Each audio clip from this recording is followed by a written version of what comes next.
think you're going to hear Don Pardo come on. Okay, we are on the air, and the bulk of our work session today is to talk about the TSP, so I will turn it over to Planning Manager Laura. All right, well, thank you all so much for having us here to do a deep dive, the second deep dive we're doing on the TSP. I've got Ryan here with me, the associate planner who's working with me on the project. I've got Jen Garley, the city engineer here as well. She obviously is a major player in the project. And then I also have Matt Kubar, who is our consultant on the project.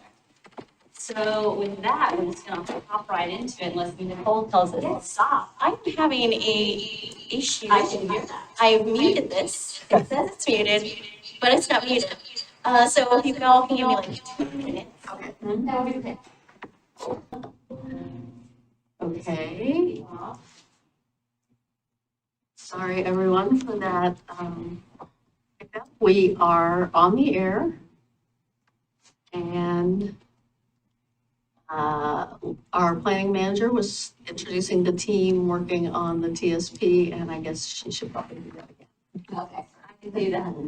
I'm Laura Weigel. I'm the planning manager here at the city. I've been leading up the project with Ryan, associate planner, and with Jen Garley, our city engineer, and with Matt Hugart from Middleton on our consulting team. So thanks everybody for being here with us tonight. We will just hop right into it. I think Ryan got the control. Yeah, I guess you got the control. So basically, what are we going to talk about tonight? We are going to No talk pressure, about. Ryan. Try it again. Try talking. Try it again. Yeah. All right. Okay. We're gonna review the goals and policies in the TSP. We're gonna talk about the draft performance measures. We're going to talk about the livable streets analysis and kind of how they relate to one another. I know it's a really deep dive on a lot of technical information, so we're gonna try to keep it at a pretty high level. And I know that there was a lot of stuff in those documents, and so we'll just kind of give you the big takeaways, the things I think that are important to this process that we really pay attention to. And Matt will go through that bit with us. But I think what I'll do is I'll start it off with kind of just talking about the difference, and Ryan's going to talk about this, is climate-friendly, equitable communities and how that is impacting transportation system planning and how it's impacted our process. Yes, so it is impacted our process by slowing us down a bit. So we initially scoped this project 2 years ago, and maybe 3 years ago at this point, at which point the climate-friendly equitable communities rulemaking process was happening. What that did ultimately is it amended the state's administrative rules that govern how jurisdictions do transportation planning. So that the initial adoption of those rules occurred in 2022, and then they were amended again in 2023. There was a corrections and clarifications process. And so they amended the what's referred to as the transportation planning rule. And that, again, it tells jurisdictions how to do transportation planning and specifically how to update transportation system plans. And so I think, yeah, our big takeaway here is just that we scoped this project before that happened. The rules were updated, which I don't know if they so much changed the focus of what transportation system plans were supposed to be doing, but they adopted more teeth around certain goals that the transportation planning rule was trying to achieve. And really that looks like a reduction in travel by single occupancy vehicle, trying to improve multimodal transportation options in the state, and ultimately to reduce greenhouse gas emissions. And so it's been a dynamic process. And we've been adjusting as best that we can.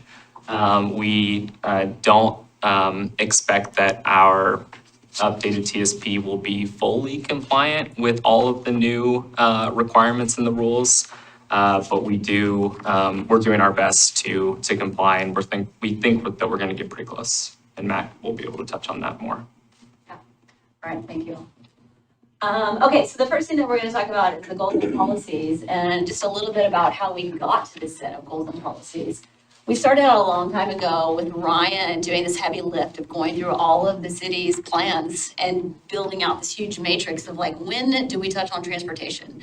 When is that mentioned? So he looked at all of the plans, did a sort through, sift through. Basically, then we worked with Matt to come up with kind of a broad list of goals and policies for the transportation system plan. And now, I don't know if you all remember, but as part of the comprehensive plan, this was the only section of the comprehensive plan that didn't have adopted goals and policies. So we also we included the comprehensive plan where transportation lived in other sections. But that was our first charge of this project, was to create those goals and policies. And we used it based on all of our existing goals and policies.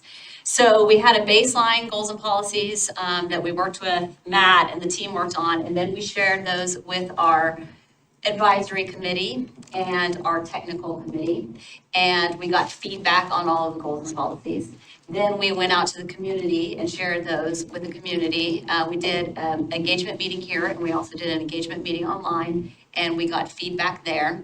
Then we incorporated all of those changes, and then we took them to the planning commission, and then the planning commission had some changes. So what you see today is this list of goals and policies that are attachment 3. We tried to put in the packet the different versions, so if you wanted to really get into the weeds and understand what was changed from iteration to iteration, you can. But I think the most important thing to focus on today would be attachment 3, which is the existing goals and policies that have been vetted through kind of a long process up until this point. And so with that, I will just give a little overview. Oh, and then Ryan is going to talk a little bit about why the goals and policies are important to the overall TSP and what impact they have on the plan itself. Hopefully, yeah, go ahead. Do you want questions as we go, or do you want questions held? You can ask questions. Yeah, sure. Is this matrix format, is this similar, but it's not exactly the way the comp plan is set up? Oh, no, but yeah, we'll put it in the comp plan differently. Yeah, we just have this now, but we will have it set up the same way that it's set up in the comp plan. We'll insert it into the comp plan, and then it'll also live in this format in the TSP or in some format. Okay. Yeah. And the policy numbers are not ranking? No, there's no ranking. Okay. No rankings. Good question. Yeah. Oh, okay. Something we should have made clear. So, yeah, and this is, hopefully, I'll jump front that this might confuse you more than help you, but as I was thinking through this is sort of a flow chart that I created to help me think about the influence of the goals and policies. It came up, as Laura mentioned, this has gone through sort of robust review process with the AC and the TC and out to community, and then also with our planning commission twice. And so after the first conversation with planning commission, we realized that they asked a simple but important question.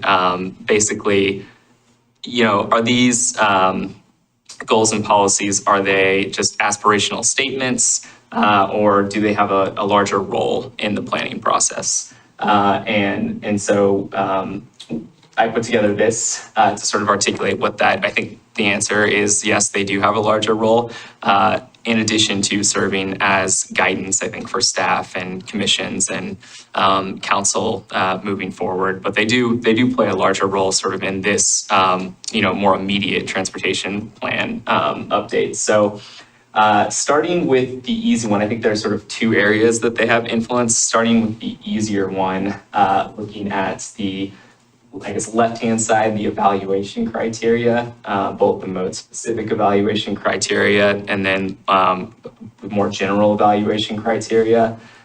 You might have seen, I think it's attachment 6, there's a sample evaluation matrix. And this is one of the most direct ways that the goals and policies influence the outcome of the plan.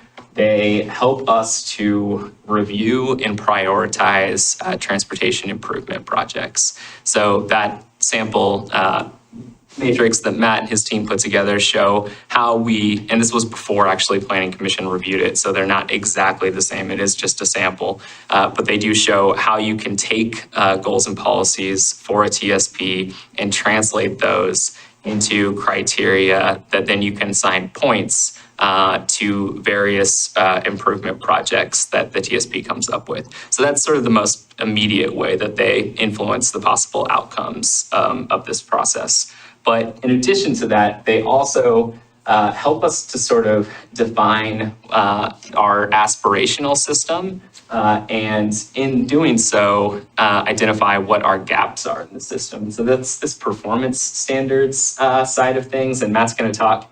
And you got a memo that sort of describes this, and also Matt is going to explain in more detail what performance standards are. Or maybe less detail. Or maybe less detail. Yeah, depending on how much detail you want, I'm sure we can deliver. But it's a little bit more complicated, but I guess, so starting with what performance standards are. So a performance standard is simply a measure of some aspect of the transportation system that we're interested in monitoring and improving. And then it's a target that we're using to describe where we would like to be in the future for that aspect of the transportation system. So an example of this would be, 30% of the population lives within a quarter mile of frequent transit. So the thing that we're measuring is what share of the population lives within a quarter mile of frequent transit. And then we would establish through the TSP some sort of target. So maybe it's 20% today, maybe to be 40% within the planning horizon frameworks the next 20 years. So that's what a performance standard is. It's important to choose standards that align with the city's goals because, in a sense, again, those performance standards help to articulate what our transportation system should like or what we would like it to look like. And identifying what the system should look like, we can begin to identify the gaps and the needs, and then also the solutions to address those gaps and needs. And then of course that gets us back to, once we've identified the gaps and needs and the solutions to those needs, that gets us back to our project lists. The new transportation planning rule requires us to create individual modal element project lists. So the modal elements are just, pedestrian elements, our bicycle elements, our vehicle element, our transit element. So we have to create individual improvement project lists for each of those modes. And then we also have to create a unconstrained list. So just a list of all of our projects, not sort of considering our sort of what capital we have to bring to the table to actually make improvements. And then we have to create a financially constrained list. So that is taking into consideration what funds the city has over the planning horizon to make improvements, which brings us back to our evaluation criteria filtering back in. So those are sort of the two major ways that the system goals and policies influence the outcomes, i.e. that financially constrained list. Of course, what we've been trying to articulate or hoping to articulate through this process to the AC, to the community, is that just because something ends up on the financially constrained list does not mean that it will get built. There's a whole capital improvement process, which you all are familiar with, where there are competing capital projects. We have lots of different master plans or system plans in the city, lots of different needs that are all sort of vying for those limited funds. So why isn't the capital improvement plan where you filter from the unconstrained list? Why do we have to create a financially constrained list? That's a state requirement? Yeah, yes, yeah. Okay. And the financially constrained list, that's what contributes to the regional transportation plan, right? Yeah. Yeah. So each city has their financially constrained lists, and then those boil up to the table, like the C4 table, and eventually JPAC, where those priority projects are selected across the whole region. And so that's where the arm rests. Right. That is the answer to, I guess you could look at this and say well, why are we even doing this? Why is this important? And I think that's a huge aspect to it. It's definitely that we have to, per the state rules. And then that putting them on that list also makes them eligible for funding from other streams. For unconstrained projects, for transportation especially, are those projects that we could pick from for REFA applications, regional flexible fund dollars? So I mean, I think that's where it's important to think about both of those lists and the unconstrained doesn't get lost. Because there might be something like Lake Road, Railroad Avenue, that might not be on the fiscally constrained list. And actually, I should probably know if it is, I'm sorry. In advance. But, if something isn't on that list, but it is a priority and we want to make a case for regional flexible funds, then, I think that's the one that you keep just kind of on the back burner and pull when opportunities arise.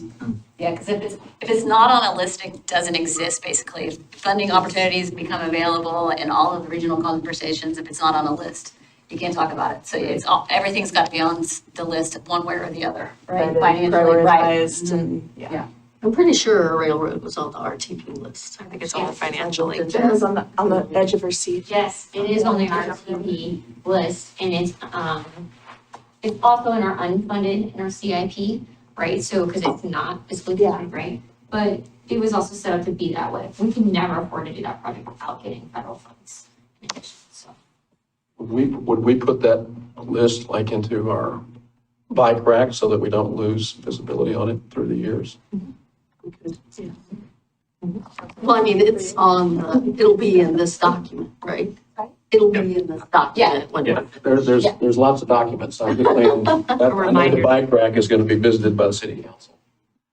And help me understand the strategy here to have a really expansive unconstrained list where you try and have the entire universe of possible projects so you could apply for a grant. Like I think about the Stanley Safe Routes to School project and concerns that that's not in our TSP. Some of the challenge there is like if we have a long gap between when we redo our TSP, we're not capturing all projects. Are we trying? Like how does the Hopefully, city- we will capture most of the projects. I mean, Matt's in the process of doing that now, looking at the system as it exists. Okay. And then what we want it to do moving forward based on our goals and policies. Yeah. I mean, there's gonna be roadways that don't have certain types of improvements on them, and of those list of roadways, some of them are going to be priorities, some of them are gonna be priorities that we can't realistically fund. But to not put it on there, limits you, whether it's development exacted improvements or some unknown funded improvements. You want everything you want on that list so that you can capture it somehow, some way down the road. And is it true that the spot improvement program will help kind of those very small gaps that might not get identified? It preserves that ability to fill those gaps in our modal networks as needed. Absolutely, that probably may not rise to the We've top missed because some. they're small improvements. Yeah. And help me understand in the development of that list, when that will come in front of city council or like what that Yeah. phase of the TSP looks like. We're getting ready to get into that phase. Right now, we're analyzing the existing conditions, what's happening on the ground now. And then we're gonna do the solutions to filling the gaps, right, to meet our goals. And then we'll be going out to the community. We'll be talking to the advisory committee, we'll be talking to the planning commission, we'll be talking to all the people all again. Yeah. And then we will produce a list of projects. And then they will go through this evaluation criteria that gets built based on the goals and policies. And looking at our performance measures. And then we will bring the list to you all once it's kind of been vetted through everybody and it comes to you all. Like, we're bringing everything to you all after everybody's seen it. And then we'll see if we got it right or changes need to be made or, yeah. Okay, that's helpful, thank you. Does that help? Did I Yeah. answer your question? Kind of? Well, I don't you expect a guys- specific date, Okay, but no, that's super there helpful. is no, Yeah. there's not a specific date yet, but that will be in the early winter / spring, or late winter, I think, late winter. that's spring. January. Around January, that's what we're on target for now. Okay, that's helpful. Thank you. This is kind of a general question, Yeah. but I think Rebecca might shed some light on this. And as we identify these projects, is it to our benefit to take these projects and make sure that they somehow connect with a regional artery or transportation mode so that you can tap into that? Because if you kind of constrain those and they're all inside the city limits, if you don't touch one of the major highways or TriMet or something like that. My thought is that you won't get as much attention in the regional vetting. I think that could be part of the strategy. There's a regional process that prioritizes projects in each county. And then those prioritized projects go to the JPAC table, and it's most likely that the projects within that list will get funded. So, I mean, I would say that there's definitely strategy in determining if there's a project that spans jurisdiction and those jurisdictions want to prioritize that together, then that collaboration would give you, extra bonus points. Well, one of your goals is Figuratively. coordination with local and regional and state partners. So that's going to be part of your evaluation criteria when we bake it into the evaluation and prioritization. So if a project is truly an island, it may not score as well as a project that is needed to connect Milwaukie to Gladstone or Portland or something. Yeah, if we had like a regional greenway that we wanted to propose that went through Milwaukie, through unincorporated and into Happy Valley, and we had Clackamas County, Happy Valley, and Milwaukie all prioritizing that, I think that would speak very strongly. And one might argue that it would be access, it would have access to multiple pots then, because then, that partnership sometimes leverages other opportunities. I mean, I think the staff gets kudos for having done that with Monroe, right? There's work between Milwaukie and the county on Monroe. Yeah, I mean- And on Linwood, Yeah. the county Going just, through 99E all the way to Linwood, right? That's county, ODOT, and stuff. We've got experience. All right. I think the last thing I'll say on this just is that the concept of performance standards in transportation planning isn't a new one. We have a performance standard right now. It's just vehicular based. What the new transportation planning rule is asking us to do is adopt two standards. At least one of them must be non-vehicular based. So looking at other modes of transportation. And so Matt and his team have identified 4 that seem both sort of within staff's capacity to administer and also align with the goals and policies that we've articulated. So he'll dive deep on this. All right. So here we are at the goals and policies. These are all of the goals that you see in your packet. And so I guess I will just take a brief pause, to see if there's anything that stood out to you that you want us to, if you have any questions about, that you feel like needs to be discussed, or if you are generally comfortable with the goals and policies that are in your packet now, because this starts to we start using them here pretty soon to prioritize things. So with that, I will take a pause and see if there are any. I do not have them up on my screen. You won't be able to read them, but you should have them in your packet. I was gonna say that, item 3, chart number 3 is pages WS 13 That is to correct. 17, something like 16. Yes, thank you. People have comments, questions? Well, as I remember looking at the laundry list, I don't know, what was it, 30 or something like that? You had to have at least 2, is that right? And Oh, are you talking about the performance measures? These oh, are I'm thinking about performance Yeah. standards, never mind. Yeah, this was a free-for-all for however many we wanted to have goals and policies, and Okay. we did have quite a bit of goals and policies. Yeah, I got them mixed up reading it too. that's okay. The only one that I would look like, and I feel like you've explained this rationale before, but climate mitigation and adaptation, number 3, why we say explore establishing targets for transportation mode splits as opposed to just establish. Yeah, we've talked about that a lot, and I think that what we want to do is, sometimes it's tricky when we say very specifically to do something in our plans, when we haven't actually explored what the result of that would be and what is the best approach. And so the idea, there's some things in the comp plan that says do this, and I'm not sure that the whole thing was thought through to figure out if that was actually the right thing to do.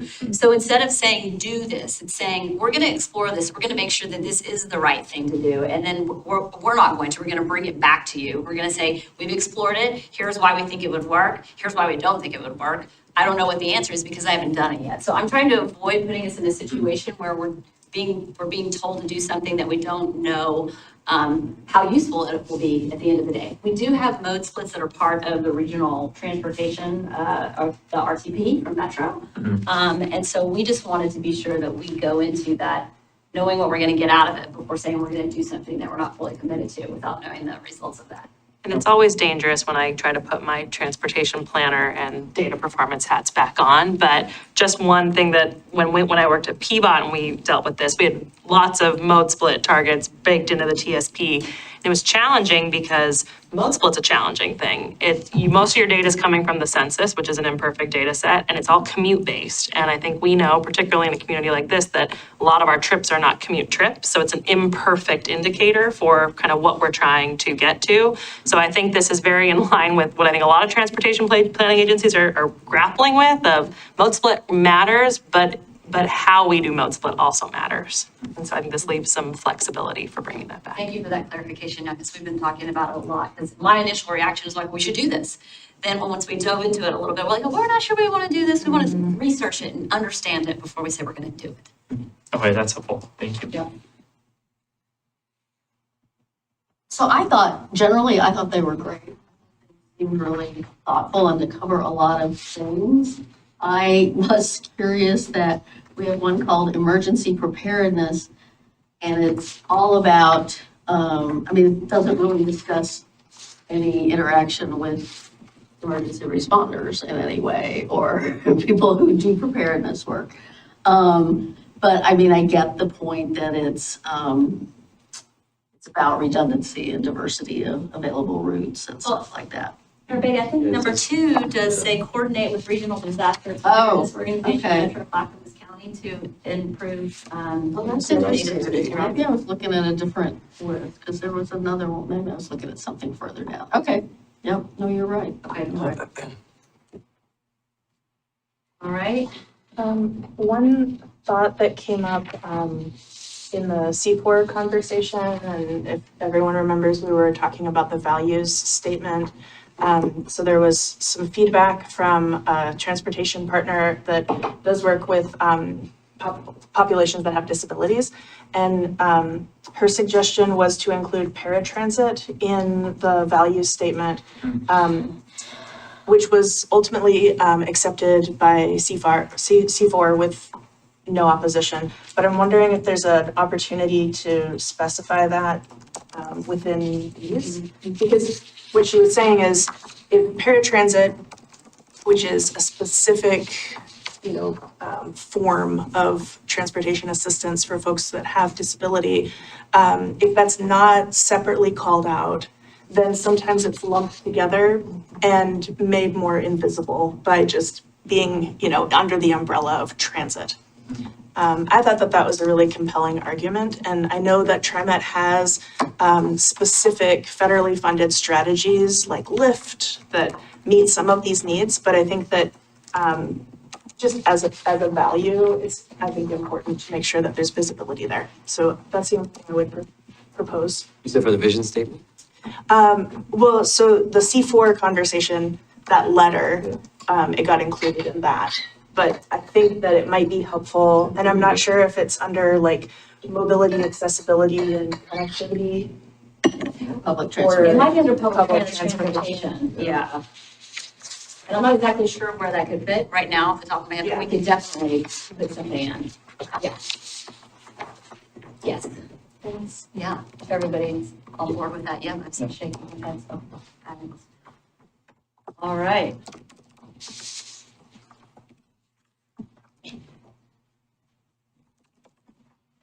And if we're good for the moment, we'll move on. If later, like I'm hoping this is kind of a blessing, move forward with these. If anything, you notice anything later that you're really like, okay, we need to talk about this, bring it back up. But for now, we're just gonna kind of assume unless. At the regular session, or? I'm kidding.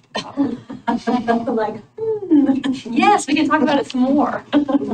Pretty thorough, it's pretty thorough on goals. Such a heavy lift for Yeah. the advisory committees, technical committee, and planning commission did a major lift on it. So we really had a lot of help, which was really great. So I would give lots of kudos to all the folks that have been working with us on this, definitely. And for Counselor Stephen, for sitting through a lot of these conversations and doing it again. Thank you. Can I ask a question? Literally been a Matt, I'm assuming you see lots of these various cities. When I look at this goal list, man, it looks like, I call it a stretch goal list. It's a lot. Do you see other cities with this many goals? It's a mixed bag. You get goals and policies that are very succinct, because they just want to be very direct. Sometimes, they get large, like Milwaukee's. There's no right or wrong to it. I think it's just a reflection of the unique character and the needs and the interests of the city. Now, one of the things when they get long like this, and we use them for doing things like prioritizing projects, is we can't dive down to every one of these policies and try and gauge the viability of a certain project against 7 different policies under a mobility criteria. We have to kind of take them in a broader sense and simplify it a little bit. So it's going to be a challenge to use a simplified set of mobility policies, more multimodal policies, to help weed through, the 100+ projects we might have at the end of the day. So that's going to be a little bit more of a challenge when you have that many policies and that many goals, but it's manageable. Okay. I just want us to know what we're getting into. Appreciate that. All right, great. So now we will just talk a little bit more about the performance measures. Try to keep it pretty high level, and I'll give it to Matt because he's been working a lot with ODOT and everybody on trying to get this right. Well, you probably saw the performance measures memo, and I don't dismiss you if you gave up on it a couple pages in. It's deep, it's dense, it's a lot of things. And I guess having given a similar presentation to the Planning Commission, I'll do my best to simplify it down to really what's important for you guys to know if you didn't read every single word and chart in that table. But as Ryan pointed out, the challenge the state has bestowed upon its cities and counties is a new way of doing transportation system planning that, at least in the metro area, is rooted in a more equity-based approach to transportation planning, and one that really reduces the impact on the climate.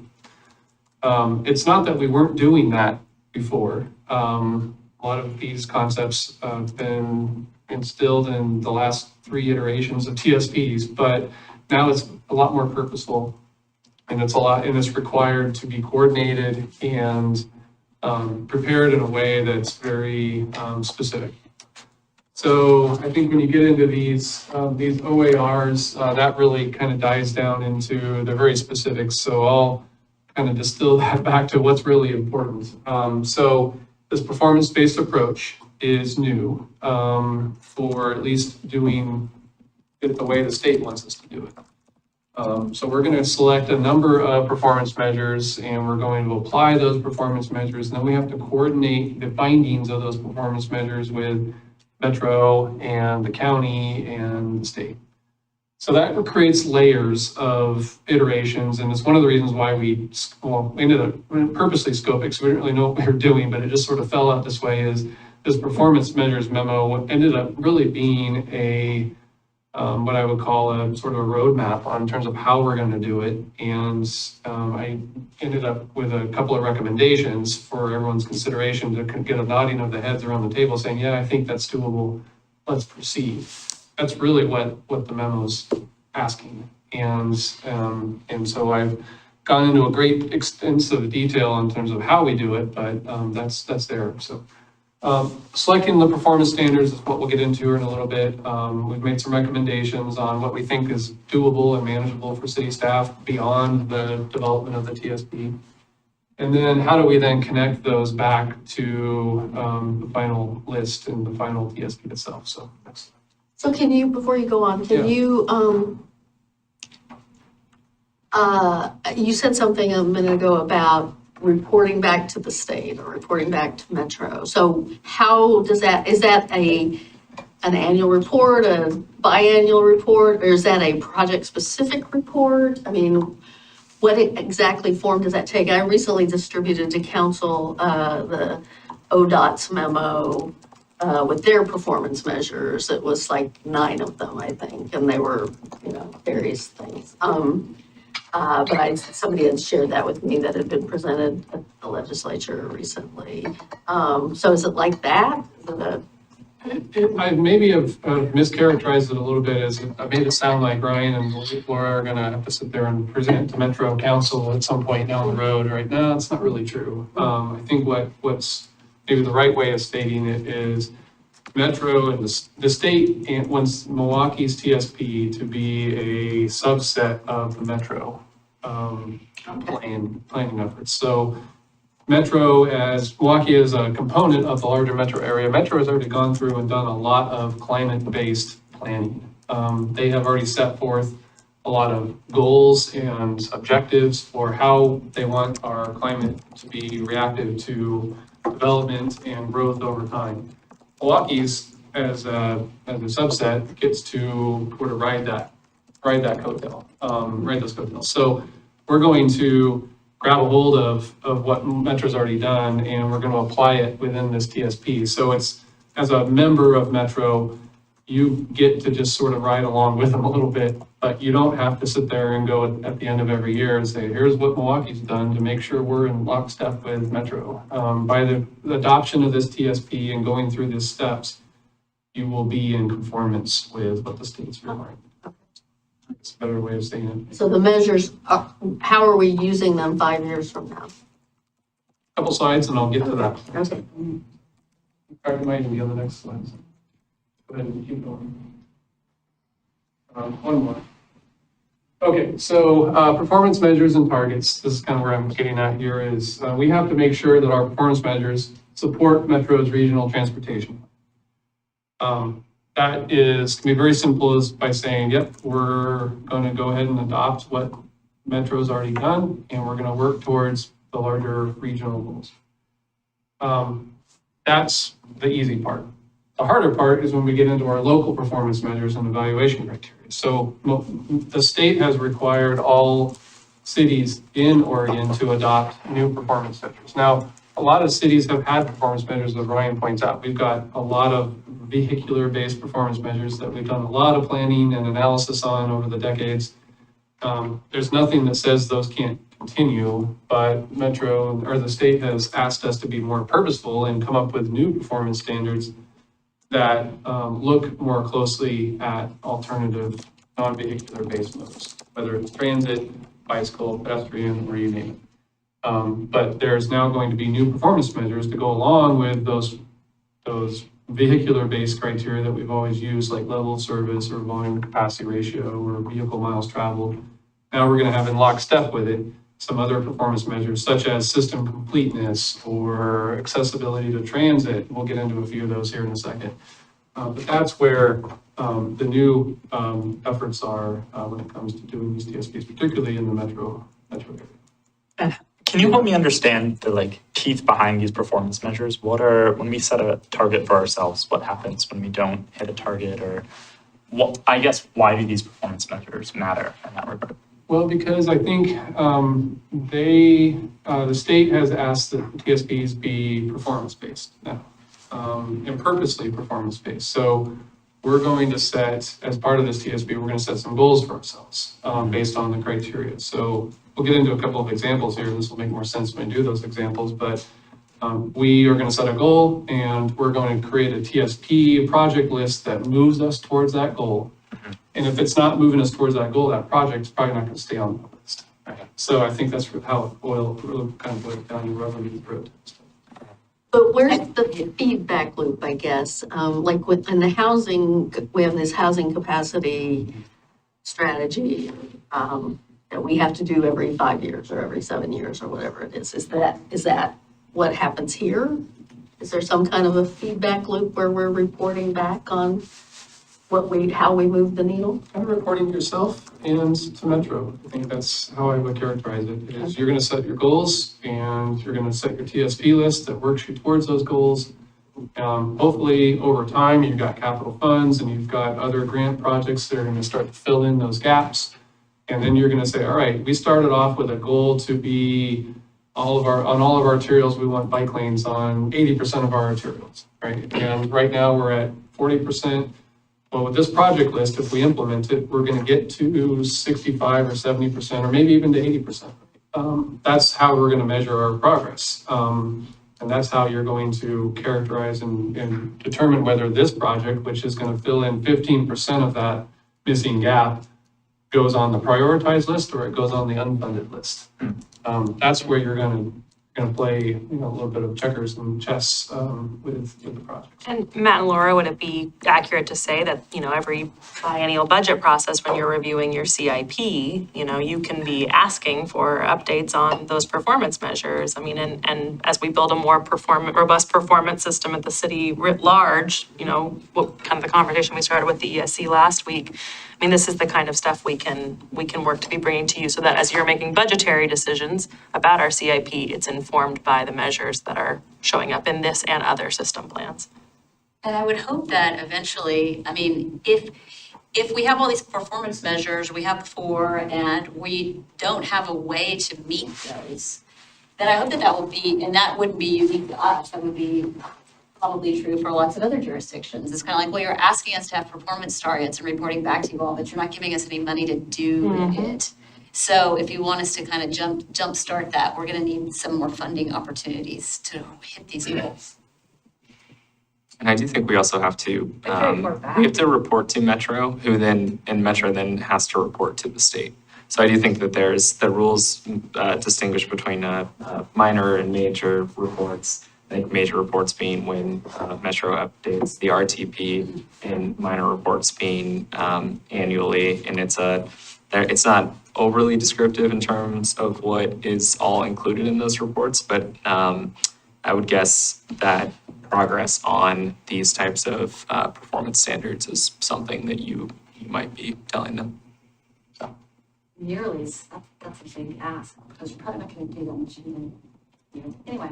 And it's also, I don't know if it was mentioned, but we will use these when reviewing development applications, which is another, I think, so having an assessment of, thinking about something like bicycle level of traffic stress on some of our arterials or collectors. If, somebody's coming in to propose a new development, looking at the condition of our bicycle facilities along that right of way and assessing, I think in the past, we've, done traffic impact studies for vehicles.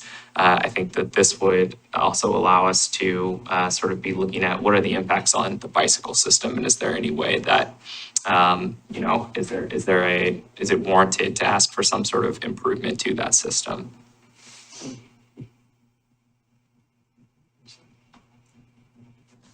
Okay, so this is, I know it's hard to read and it looks like a lot of just gobbledygook on a table, but this is an excerpt from the Metro Climate Goals and Objectives table. So if you were to go into the forget what document chapter it is, but this is what Metro has set for the region in terms of meeting its climate objectives. So this is just a screen capture, and it shows from a climate storage strategy monitoring target what they're proposing to try and achieve over time. So at Metro, as a microcosm of the larger metro area, gets to be a part of and tack on to these larger metro goals regarding climate friendliness. So this is what Milwaukee is going to achieve to do as well. But you don't have to independently report back on your progress towards these. That's going to be something that Metro will do as a whole for the region. So when I read this in the packet, I was confused by number A up there. Share of households living in a walkable mixed-use development, not within, what is it? what is a walkable mixed-use development, I guess, we think of mixed-use buildings, which we have, or our hub as being places that will allow for those mixed-use buildings.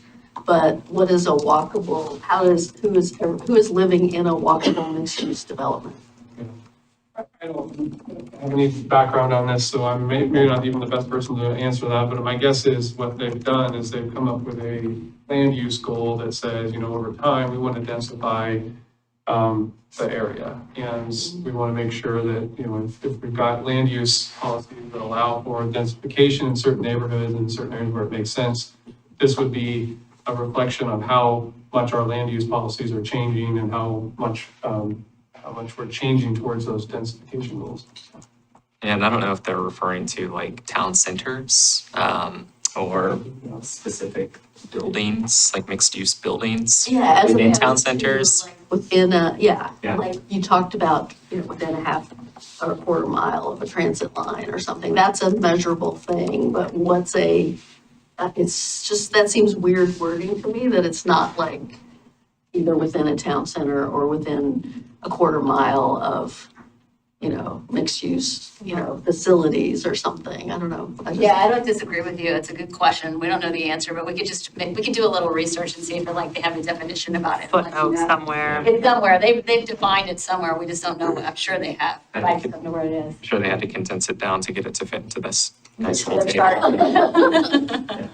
start. We can figure that out though. I guess, Go ahead. I think, the takeaway is that we have to adopt standards that comply with these, or are compatible with these, yeah. So for example, the last one on the bottom there, you probably didn't even see, it's called daily vehicle miles per capita. So really what that is saying is Metro would like to see the daily vehicle miles of travel per capita reduce over time, and that's by single occupancy. So you can see there, climate started at a baseline in 2010 was 19, and I don't remember what 19 means. Now they want to get that down to 17 by 2035. And then when you factor in the target scenarios, want to get that down to 10. And again, I forget what the numbers mean. Oh, I think it's miles, I right? think it's miles. Yeah, miles, but that's. Daily miles. Yeah, so that's, I think, one of the things that Milwaukie would want to do is make sure that its TSP is as robust as it can be towards providing alternative modes for people to use that don't rely on personal vehicles if possible. Implementing new transit, implementing new bicycle and pedestrian facilities, and making sure that there's options. Right? Then I think blurring of the eyes says, Milwaukie, you are in lockstep with what Metro likes to do. It's interesting because the state is having a larger conversation about transportation funding and a vehicle miles traveled measuring system for how people pay for, instead of a gas tax or something, is something that's being considered. And the state could have a lot of impact on moving this needle if they adopted that. And I wonder if those conversations are going on there. Okay, so I guess this gets into sort of the recommendations piece. This is probably where the Planning Commission spent most of the time discussing it. I suspect you guys will have some comments as well. But what I would suggest, going forward and through this TSP is one, we want to maintain an operations standard. And those are usually for the roadways, and it's dealing with safety, capacity, the ability to get freight through the system. Your road system's not going away, and your ability to move vehicles and freight and everything is still going to be critical going forward. It just doesn't need to be the priority of how we plan Milwaukee's transportation system. Right now, you use level of service as your standard. And I think from a system completeness standpoint, we'll talk about that in a little bit. I think that works better when you move to a capacity-based approach. And I won't bore you with transportation engineering hoopla about what those all mean, but we can get into that if you'd like. But I think moving towards maintaining a performance criteria or standard for your roadway network is going to be still important, at least from a freight accommodations and movement of through traffic on the system. That's still going to be critical and needed. But where I think we get the most new effort here is in the multimodal accessibility-based performance standard. I'm recommending, at least at this point, the city consider one or more of the following: system completeness, bicycle level of traffic stress, pedestrian level of traffic stress, and accessibility to transit. So system completeness is not about cars, it's about other. Be about a lot of things, so, and we can get into that in a second. Okay. Well, let me actually go back. Let me hit upon each of these. So system completeness can be anything we want it to be. Come up with a lot of creative things, and we're kind of working on that in the background right now. And it could be along the lines, it could be very simple as, look, we've got X miles of arterials and neighborhood collectors in the city. We can look at those facilities and say, based on the GIS, that we're X% complete with sidewalks on all of those facilities. And we want to be Y% complete at the end of our transportation planning period. Therefore, we need to close that gap, right? That's system completeness. How complete are we according to just a pure definition of 100% complete, or we want to be percentage-based complete over time? So it can be sidewalks, multi-use pathways, the transit system in the city. How many of your arterials, how many miles of arterials do you have transit accommodations for? How many miles of multi-use paths do you have on your system that are not congruent to a roadway corridor? That's going to be what system completeness is all about, is how are we filling in filling in that system over time? Because you have a lot of roadways and a lot of local streets in particular in your city that don't have sidewalks. Some of them don't need sidewalks, just because of where they are and the land uses they serve. Some of them do. So we want to prioritize those local streets that provide critical connections between schools and neighborhoods and shopping areas and retail areas and employment areas. So we can get into the details about how you can kind of break that system completeness down into a lot of useful and unique ways of measuring success and progress over time. So I guess sure, our SAFE project list was, about prioritizing and recognizing that we wouldn't be able to build sidewalks on every street, right? But I guess when you talk about system completeness vis-a-vis sidewalks or vis-a-vis bike paths, I get it. Is there some systems completeness issue vis-a-vis roads? I mean, I feel like we're built out. It's not like we're likely to see new roads, are we? Yeah, Milwaukee is it's one of those metro areas where it's totally built out, and there's going to be some infill over time. I think your system completeness on the roadway network probably is what we call local street connectivity, right? Do you have neighborhoods that, for whatever reason, you can go up to the Ardenwald area, like, why doesn't this street connect to that street? Why can't I get from here to there? Well, there's a house in the way, or someone decided to develop that property and minimize that opportunity for connection. Now, those are going to be hard to fill in over time, but you never know. Every now and then, maybe there's a house that the city could purchase to help close a gap or fill in a connection where one doesn't. I mean, there was clearly a design decision in the 50s, 60s to create those dead end. I mean, the Llewellyn neighborhood is full. And as someone who gets lost there all the time, I can attest, it's very frustrating that they don't connect them. But yeah, it's hard for me to see how we change that at this late stage of urban. Well, Because we don't want people to leave. Love having Right. visitors so much. Well, we will look at some of those, if there are any opportunities to have that connectivity, to have them on a map somewhere, so that in case the opportunity does arise, that we would have that opportunity, we would be able to do it. But we're consistently looking at development, and where are places where we think a street maybe should go through, or that there's the right of way there, and we're like, well, we can't justify taking that much property in order to get the street to go through. So it's a little tricky, but we would like to kind of keep some options open. If there are opportunities we feel like that could connect, then we should identify them in the TSP. I do remember one application when I was on planning commission where we did actually punch a street through. And Yeah. it was like, oh, yeah.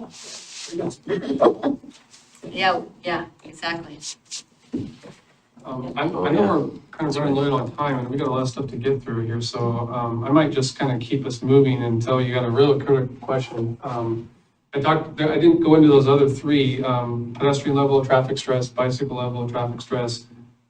Those are just real quick measures of how well someone at different age groups or abilities can feel comfortable walking or biking on a roadway. So, a roadway that has a really nice sidewalk that's buffered from the adjacent travel lanes, feel a lot more comfortable to a wider range of users than someone walking on a sidewalk that's immediately adjacent to a curb where the travel lane is located.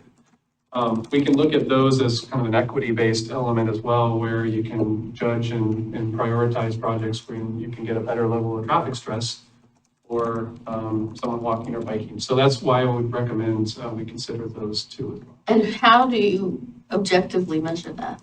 There's a methodology. Okay. It's sort of a developed methodology through research and engineering and planning. It's nothing new. People have been using it for a decade or more. And so it just kind of follows a formula, and it's based on how wide the sidewalk is and whether there's a buffer or not. It's applied very broadly, but it gets to a good reason and answer for your process. Because bicycle level of traffic stress is very different for a weekend rider like me than it is for Will, who's using his bike every day, right? Yeah. And who want to bike without cars, and he who's used to biking with the cars, so it's. I don't know which way it works if it's a one. You want to ride on a one, Yeah. Will's happy to ride on a 5. Oh, I don't know. I read about the 5. It is one, like flag here, setting 2 as the goal as opposed to 1. I do think cuts off, as we think about our climate goals, like it cuts off a lot of riders. And so even if it is more common to use 2, I could see it being valuable to use BLTS, or whatever the acronym is. I did it right. BLTS 1 as opposed to 2. What page are you on? I'm on WS 27, but then I also looked up, if you look at BLTS, there are some good papers on it. Colorado Department of Transit has one that talks about what ODOT has done for BLTS as well. And it goes into like what you were asking, what are some of the criteria they use? Yeah, and sometimes it changes, like if this says BLTS is desired within school service boundaries, right? So maybe you have different levels, like if you're looking at a stress level 1, then you look at on the neighborhood routes to schools, something like that. Yeah. Looking at the land use context. Looking at the land use context, yeah. But to get to a BLTS 1, money. It's a lot of money land, right away. Right away, may That's not the be big feasible, challenge. possible. So you balance that against that. Yeah, that's the biggest challenge, right? So Matt, you mentioned we have one standard already, assuming that we keep it. Are you saying we adopt all 4, or are you saying we should cut off 1? To Robert's point, if we're having 5 performance standards that we're juggling, is that something that's bad for the process, or? No, the rules say you don't stop at 2, you just have a minimum of 2. So I would say in order to based on what I've learned and how many goals and objectives we have here, we're going to need all 5 of those really to kind of hit upon, the myriad of criteria that you deemed important for updating your TSP. So this is a real quick slide here is, I don't recommend these haphazardly. A lot of this goes into, as Ryan said earlier, is when the TSP is done and you're left to your own devices and you're looking at a development application or you're looking at a corridor plan or whatever comes down the pipe, you need to be able to use these measures. Now, you don't want to select measures where you have to be beholden to Metro, where they have the travel demand model, and you have to ask for model runs all the time in order to get to answer them. Some of these things you can, it takes a lot of time and energy. But based on what you currently have at your disposal in terms of what your staff has from a GIS perspective, how complicated and data intensive some of these are, these 4 new standards are all, in my opinion, in your wheelhouse for your staff to utilize and analyze over on a daily basis.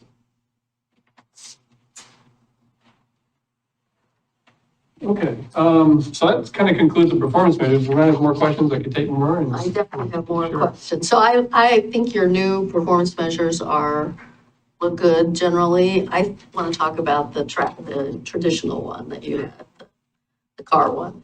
And that's where your memo lost me.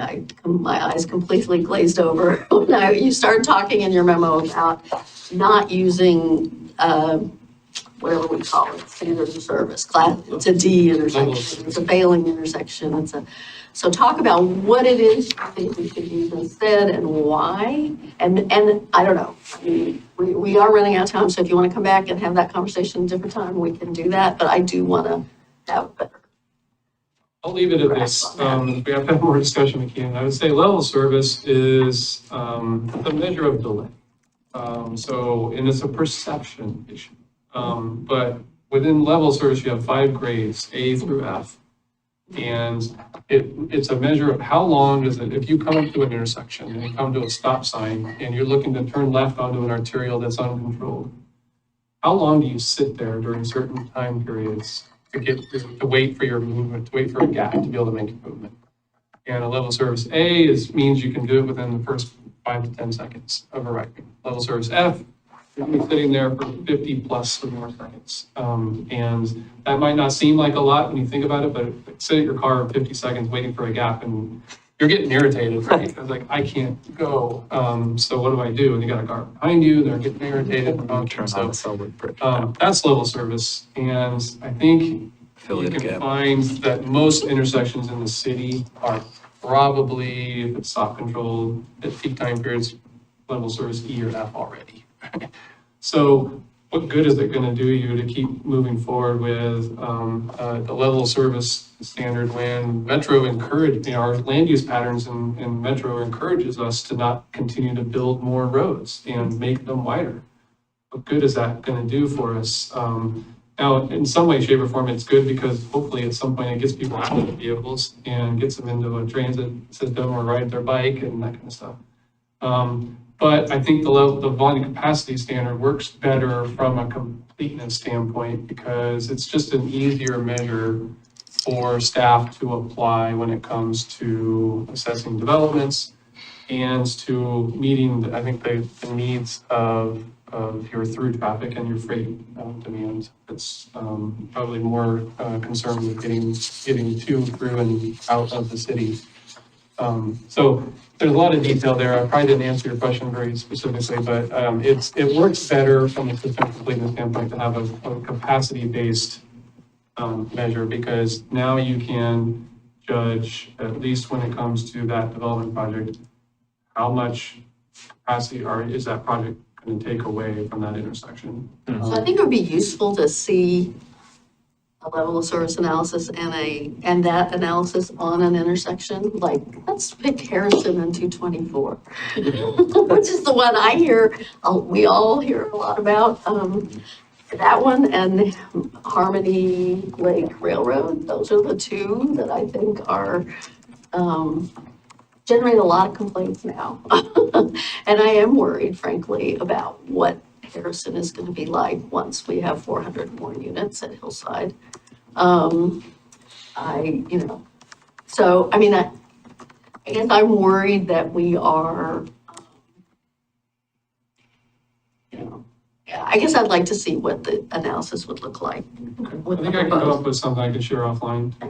They're two different measures, measuring two different things, so you can't look at them side by side and come to a conclusion in a very simple graphic, but yeah, I think. Well, I mean, we've been telling the community for a while that it's a D or we hardly ever say E and F. I've hardly ever heard our engineers say in an application that we're at an E or an F, but it's always a D. And but it's going to be failing when X, Y happens or, with this many more people or whatever. So I guess I'd like to see some concrete example of the two and what they look like. We can come up with something. I can share it with Laura and Ryan and you can pass it on.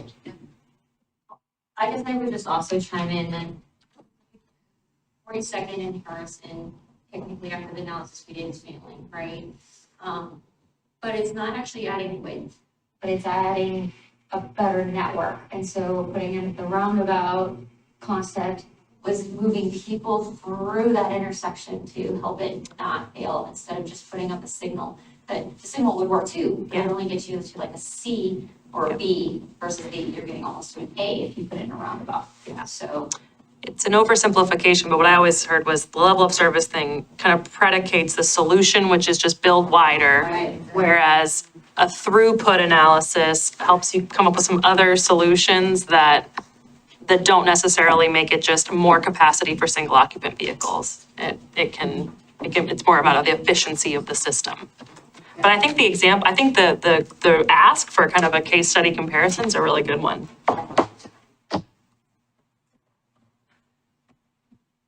Okay, livable streets analysis. For any more questions on performance measure? I want to make one quick statement. I misspoke earlier. Metro has to report annually, and we are required to coordinate with Metro, but we ourselves are not required to report to Metro. So Matt was right on that. Yeah, You had me writing my notes down to look that up. I misled. Okay, so livable streets analysis. This was scoped, again, early in the process. And to be honest, I think when we actually sat down to start working on it, we were kind of scratching our heads like, what is this going to result in? What's it going to mean? What do we want to do with it? How is it going to be used going forward? And kind of worked it out on the fly a little bit here. Laura's looking at me like, what are you talking about? Yeah, I think that's what we did. Okay, what it ended up being, I think, was basically an audit.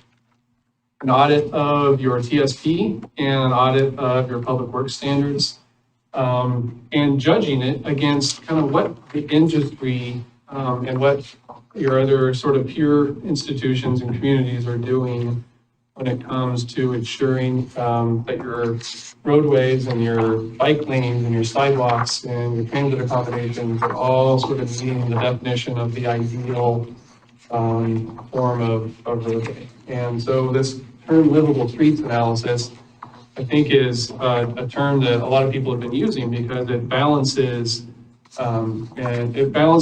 the needs of all of the community members, your school children and your abled and willing and your senior population. How are you designing to meet their needs and all of their needs? But also do it in a way that's flexible. So flexible is the key word here. You don't want a rigid standard that says we want a sidewalk that shall always be and no more than 6 feet wide or 4 feet wide.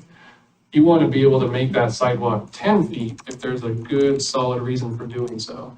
So you want to make sure that your standards have that flexibility built in. So we ended up doing this audit and looking at your TSP as it's currently written, looking at your development code as it's currently written, and figuring out what's missing and what, if it's missing, identifying it so we can build it into the TSP. I think that's really what the livable streets analysis boiled down to and how it became useful in the process. I don't think I'm going to be able to get into a lot of detail here. Let me just go through the next slide here. A quick graphic visually, it says what an ideal livable street looks like. It's flexible. It's got a lot of different accommodations. I'll let you study that on your own time. So we went through the TSP, went through the public works standards. Keep going. We looked at the functional classification map. We looked at your cross sections, trying to just compare them against these ideal definitions from an industry perspective. Keep going. And I think just the big findings, and Jen can back me up or question me on a lot of this, but I think when we looked at the public works standards, we found that yes, you are pretty solid in terms of meeting the kind of the industry best practices when it comes to this stuff. So what was working well? Well, one, you've got a lot of great flexibility in your public works standards. In other words, you weren't so rigid that you cornered yourself when it comes to being able to modify what might be needed or what might be appropriate when you're putting in a sidewalk adjacent to a school versus a sidewalk adjacent to an apartment complex. You probably have different needs and different width requirements. You have that flexibility already baked in and built into your standard. Same with your TSP, right? The TSP, while we're going to create a brand new one, a lot of the things that were in that TSP we're going to borrow. And there's not a lot missing. There are some things in there that we found could be done better. or it could be reorganized, or at the time the TSP, it wasn't needed to be prepared like that. So there's definitely some things in there that we can add and some things in there we can adjust. But that's really where the audit process came out, is it really identified some things that we can add, but there's a lot of things that we don't even have to let's move forward. Let's see, a couple specific things, neighborhood greenway treatments, that's identified in the PFP, but it's identified as sort of a hidden component of your bicycle chapter. And do we want it to just always reside in the bicycle chapter, or should it be more of an overlay treatment? That looks at not only just bicycle treatment, but pedestrian treatments and modifications for transit. So that's kind of the big reveal is there's some things in there that we can modify. We can add some new criteria to what really makes and where should we apply a neighborhood street and where shouldn't we? So the City of Portland's done some pretty good research on how to apply that criteria to its roadways. And I think there's a lot of things we can borrow from that research and that process. We also came up with some additional design concepts. So this was one that was brought up, Booner. This is not something that the TSP currently talks about. It's not something that standards currently provide guidance on. So should we? That's kind of the big question. I think all of our committees and planning commission all agreed that, yeah, why not, right? Well, I mean, we did, right? We do have a plan supposedly for Lunar. I hate that word, by the way. I was gonna say, can a pronunciation guide be included? Yeah, because we're mispronouncing it all the time. I don't like that word either. But I mean, there was a whole process about 2017 or so to do this for 19th Avenue in the Island Station neighborhood. I mean, so we're not starting exactly from square one, although that has never really been built out. And so I'm really curious to see what's coming in North Ardenwald, because supposedly that is gonna include some of these concepts. So I'm, looking forward to that one being built. But one question I did have on your text about the Woolworths, well, first off, let's try to find another word. I know Jennifer used to call them shared streets, but I guess the problem with that is that greenways are also shared streets, so that doesn't distinguish them. But the greenways say traffic volume should be 1,000 cars or less, or maybe on the outside 1,500 cars or less. It doesn't have a traffic volume count for Woonurfs. What we were told back then was it should be like 200 or 300 a day. It should be really dead-end streets or streets that go a few blocks that aren't through streets, et cetera. And you don't have those kind of qualifiers in there, so I wanted to get your take on that. Yeah, no, I think we can add them in. I think it's, in my opinion, it's a little bit more of if you put those in there, you become beholden to. And sometimes you get into a scenario where, hey, we'd really like to investigate this segment for this type of treatment. Oh, we found out it's 600 ADT, we can't apply it, right? Well, maybe you still can. So that's an exaggerated example, but I think when you put that kind of guidance in there, and if you do it in a certain way, you could get yourself into a scenario where you could be equally dismissing possibilities before you even have a chance to look at them more closely. So I would recommend, I know you want to say something. Yeah. So I'd recommend that the concept be included in the TSP, but the specifics of it, in terms of how it's applied, don't be included. Just to give yourself some flexibility, because then when you get down to the implementation level, you might find that it very well might be appropriate at a certain type of volume. When you implement it, you might find that volume goes away and it moves itself because it's just not a road that they're accustomed or want to be trafficked on. So, sorry, you want to say something? No. What's on there? Yeah, just a quick example of one in Sherwood, just to see what it looks like in reality. There's another one was added, and this was kind of a post committee. I think it was a technical committee or maybe an advisory committee idea of a festival street. They're kind of similar to Booners in the sense that it's a shared street, but why it's different is it's purposely closed off, and it's got some elements in there that closes it off to traffic so that you can convert that street to fairs and festivals and other things. And usually there's bollards, you can kind of see them on the But image there. that's our own street. Yeah. So that is- Yeah. We use it all the Yeah, time. So so- we wanted to acknowledge that we have one of those and that we should have them in there as a possibility. Yeah, exactly. Yeah. It's just not mentioned in the Yeah. TSP, so if we're gonna apply these elsewhere, let's make sure it's rooted in some kind of a foundational understanding that, yeah, we like these, let's move them forward. Yeah, I think you kind of hit upon the rest of this, so in the interest of time, I'll maybe just conclude that. With any questions?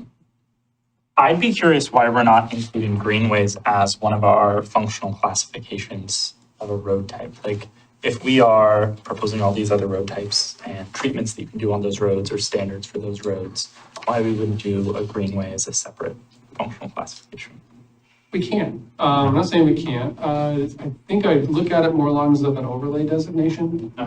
So you could apply a neighborhood greenway standard to a collector if you wanted to. You can also apply it to a local street. But it allows you as an overlay to build across different types of facilities. Now you can eliminate that by just identifying it as a fifth member of your functional classification and specifically apply it to certain roadways.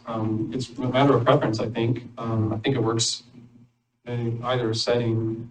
And I would be open to, exploring, those staff and others, but To build on that, I mean, does that, kind of thinking about how a TSP classification or overlay connects to a public works standard, does it, for Jen, for you, like, if it were a fifth classification, does that make it easier? Or does that make it more difficult for you guys to create public works standards around it? Yeah, I would say it makes it a little bit harder, in that sense, because in a greenway, we have, depending on the road, if it's a local road versus a collector, we have greenways on both at the moment identified in our TSP. There's very different elements that we need to do to make Sure. it safe and functional. That So- said, we can still have, I mean, we will still have a map that identifies where the greenways treatment should be, right? So they will be on a map as part of like the completeness map. Yeah. Okay. I guess what I see, my problem that I see at the 30,000 foot level is there's placemaking that we want to do on our greenways, including treatments that would drastically change the ADT of certain areas. Like, let's imagine we want to install traffic calming. You call it a level 5 treatment, and here, traffic diversion, bollards or things to make it so those roads are not really drivable. But for local traffic, you're saying that's best left as a treatment as opposed to a functional classification or, Well, you couldn't do Yeah. that like on a collector, Mhm. right? So if you put that all under greenway and now all of a sudden I'm on a collector, it definitely adds a really hard element of, okay, wait a minute, this isn't appropriate for that Mhm. classification of that street. yeah. So wanting to get to that level is, usually you're using those bollards and things because you have way too much traffic on it, right? You want to get to that 1,000 or less vehicles per day Mhm. type of deal. So it's an interesting element. I could go either way, but I think it makes it more difficult if you make it a fifth classification. Would it be too simple, or am I misstating it to say, what the benefit of how we have it now with the overlay system is you can have a broader greenway network because it can be roads of different, scale. And then we put treatments in that make it a bike and ped comfortable network across that. If we were to make it a classification and be really prescriptive about what that means, it might cause some questions of like, is Stanley a greenway, or I'm picking a random, is Monroe a greenway? Because it may be, maybe it's very difficult to put in all of the diverters. So I think it's a really interesting policy question you're raising, Will, about like what we want to get to, but what's the bigger outcome? A broader network of streets where bikes and peds can get around, or the most traffic calmed green network we possibly can have. Yeah, and I would say, or I guess the challenge that I see is like a greenway like Stanley, to what degree have the the suite of tools that we have actually changed the road condition? Maybe like we haven't done interventions yet, but No, nothing's Exactly. happened on, right? Like the Yeah, yeah. signage is put up and that's it on Yeah. Stanley. And we're putting in a grant to hopefully move that a little bit further along. Yeah. So we'll see. But yes, Stanley, nothing's happened to Stanley to Yeah. help it become a real greenway except for, hey, we've got a sign. Yeah. There's not even sharrows on the road. Like, it's Yeah. really, so. And so I we have guess some work to do. what I'm trying to understand is if we're trying to get from point A to point B, mandating certain changes on Stanley or on our roads that are greenways, you're saying, I don't need to mandate it, I need money. yeah. Yeah. There, yeah, It could be a project until there's money. I'll just be Yeah. creative honest. With the Yeah, yeah. money, then yes, I can implement a lot of things. yeah, Well, and I will note the goal statement on WS 14 does say prioritize neighborhood greenways over other functional classifications, Yeah. which I think is interesting in light of the conversations we had around 29. Because that does kind of elevate those, which Yeah. means that those get higher in your priority list. We want people to use them, right? I do want bikers to feel more comfortable using them because that is trying to create that network and that is trying to bridge that gap between places. So we do want to prioritize them in that sense. yeah. Next steps. All right, wait. I want to talk about the road designs. 108, I'm sorry, 116 to 118, or 116 onward. Two major questions. One was a question, one was an observation. So in like the first one on 116, Are you on the work session item Yeah. 116 or? Yeah. Okay. WS 116. And Unenhanced then local. the next, and all the following ones. So there are some, they say mixed use, mixed travel zone, and then they'll have a parking strip on one side. Does that mean that we don't intend anybody to be parking on those mixed travel zone areas? So, yeah, I think where it says a mixed travel zone, that's technically where you have moving elements, vehicles, pedestrians, bicyclists, in a shared space environment. So that's, yeah, I'd say it's a moving zone, as opposed to a parking zone. So has there been any, so the designs for the higher classification streets,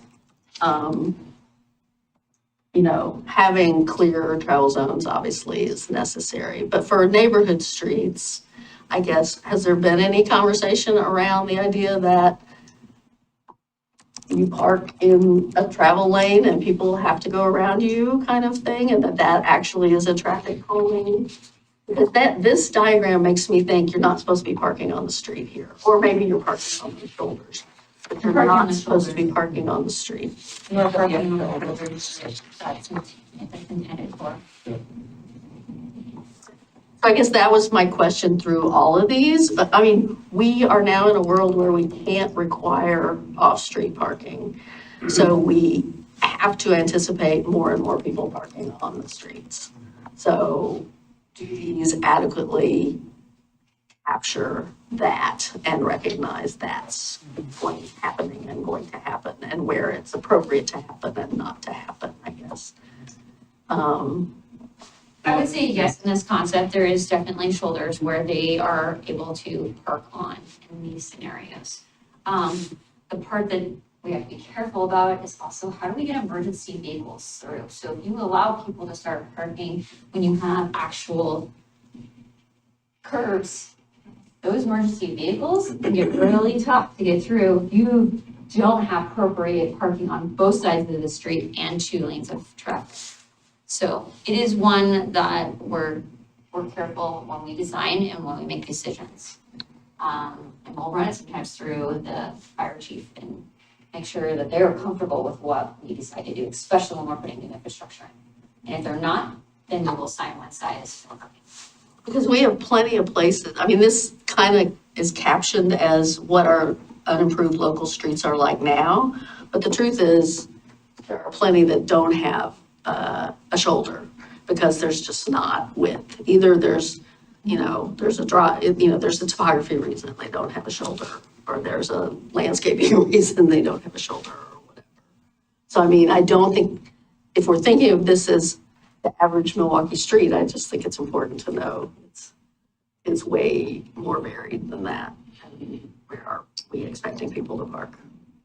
I guess one thing I'll say on this, we included these graphics because we felt like it was important to visualize what the city has been doing with its roadway network. And I think, with the exception of maybe a couple of these graphics, you have an example, a working example, already built example of everything we've shown here. The risk in visualizing these is it provides a little bit more of a rigid expectation that you actually don't want in some cases, right? You want that cross-section graphic to be as flexible as it can, because when Jen and her staff are designing, some roadway, they're going to find that there's something out there that's going to prevent them from doing exactly like that image suggests or shows, right? Whether it's going to be a right-of-way issue or environmental constraint, that's where, having these graphics can set up an expectation that maybe you can't always meet. But it also shows what you strive for, and it kind of shows visually, in an ideal world, what you can achieve if you get there. But there's also some flexibility built into those graphics. You'll see every one of those will say X to Y feet on them. They're never rigid unless there's a minimum that we've identified. So it's a balance between how much we want to continue to use graphics like this and whether we want that cross-sectional chart that's in the TSP and the public works standards that takes away some of this visual acuity. So it's something we're going to struggle with a little bit as we continue to push this out. I mean, I looked at these on the Engage Milwaukie page, and before I'd actually read this package. And I thought it was clear there that what you're saying about trying to maximize flexibility for different scenarios. I will just say, none of these really calls out tree preservation. And my other concern is only one of them has showing, I mean, several of them have a little green strip. It just says green. Only one of them has actually something identified as a water quality treatment, whale. I thought we had more obligations to be doing that. And even if we don't have more obligations under our NSPDS or whatever it's called permit, I feel like we do need more treatment along our roads. We're learning more and more about how much the pollutants from cars, and particularly the pollutants from tires, affect aquatic life. And we have one salmon-bearing stream and hopefully one future salmon-bearing stream in our community. And I think we're gonna need more green infrastructure around our roads than these seem to call for.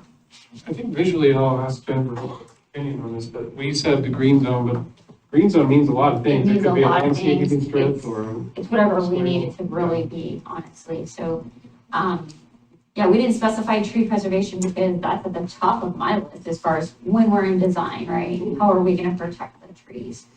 And that's really a design question, and that's a per project question, like, where is those, we might even meander the road, we might narrow the road to save that tree.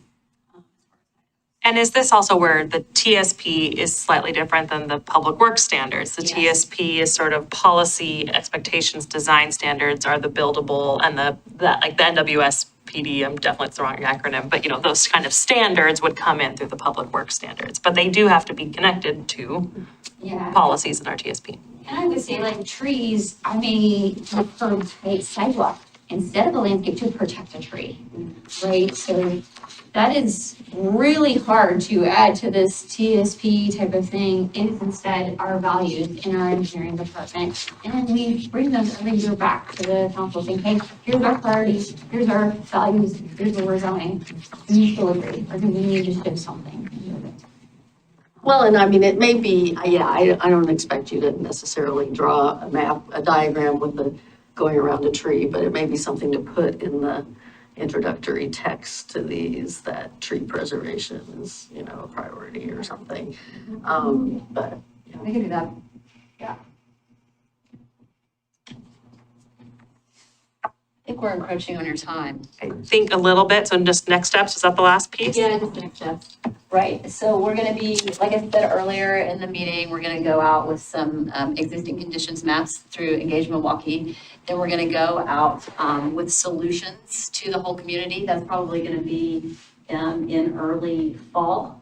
And we'll do a big push to talk to the community and be going to kind of like some school nights and looking for alternative locations to engage with our underrepresented folks. And so that's gonna be a big push.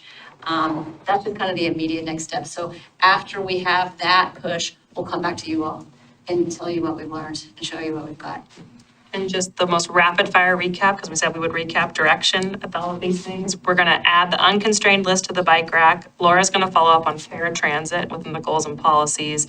We're gonna provide a level of service versus throughput or capacity analysis of Harmony intersection and Railroad and/or Harrison and 224. Continue to explore that greenways overlay versus classification piece and take the feedback on, you know, clarifying in our diagrams how we're showing parking allowance areas, tree preservation, water quality, and other values and policy elements.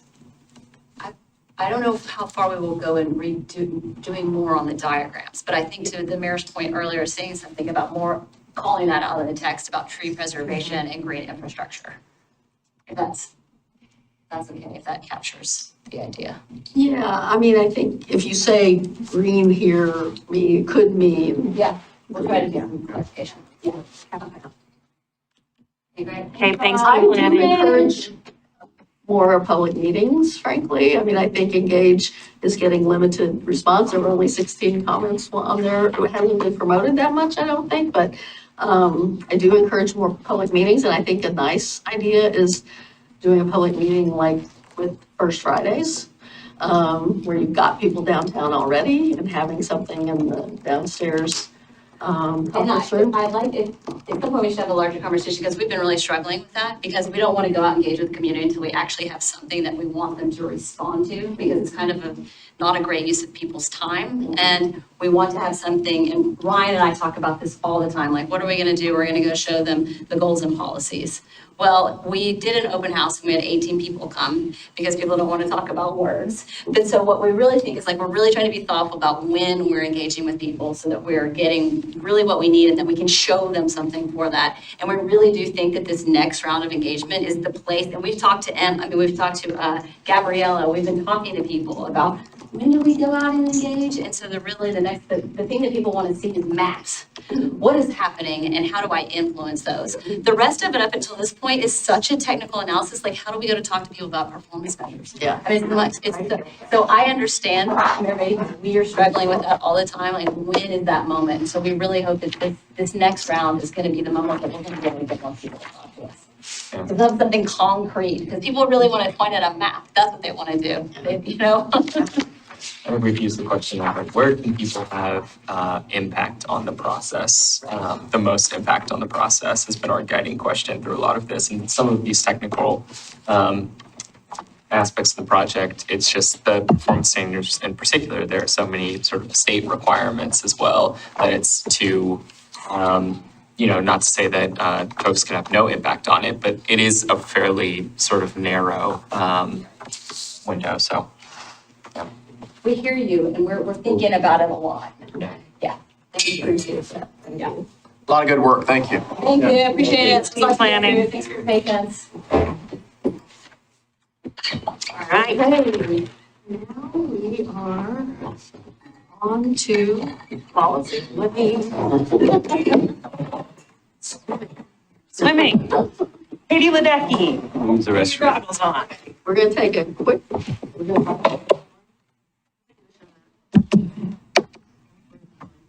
up. When I turn into the bonds.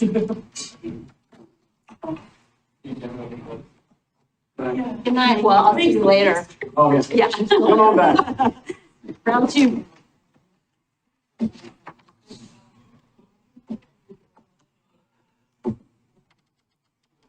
How we doing, Katie? Well, we go till 6. We go till And then 6. we have a 30-minute break. 30-minute break, start regular session. It's the wrong time for a potty break. Well, Adam went, so you can go fast. Yeah, I mean, yeah. Are we gonna get through this in 10 minutes? No. We're gonna start it.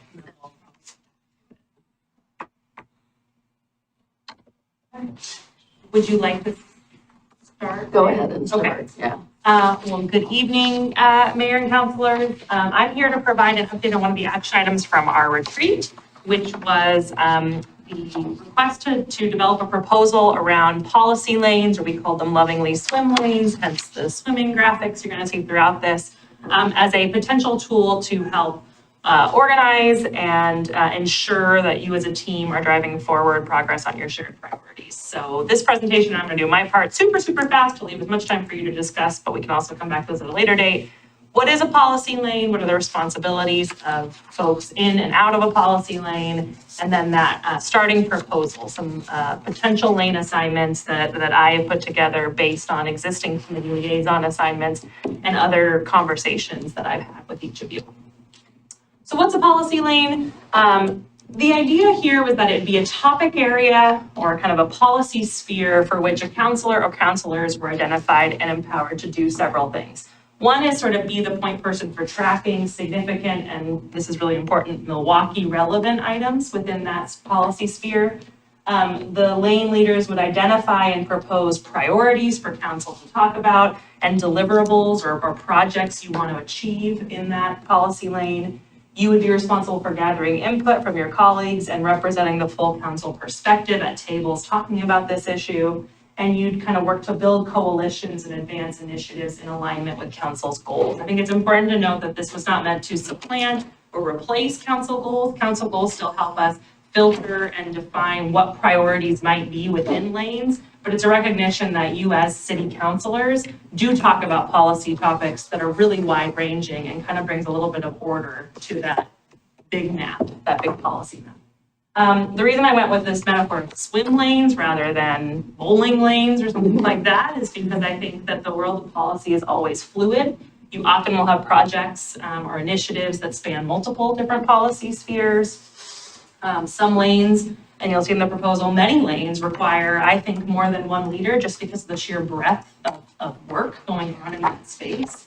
And I also just really want to clarify, this is not rewriting our charter. Our charter still stands, you are still a body of 5, and you vote on all decisions as a body of 5. So even if you're not a lane leader, you would still have all the power that you do now to influence decisions in that lane. You just, it would be clearer who is responsible for some of those action steps up in those top bullets.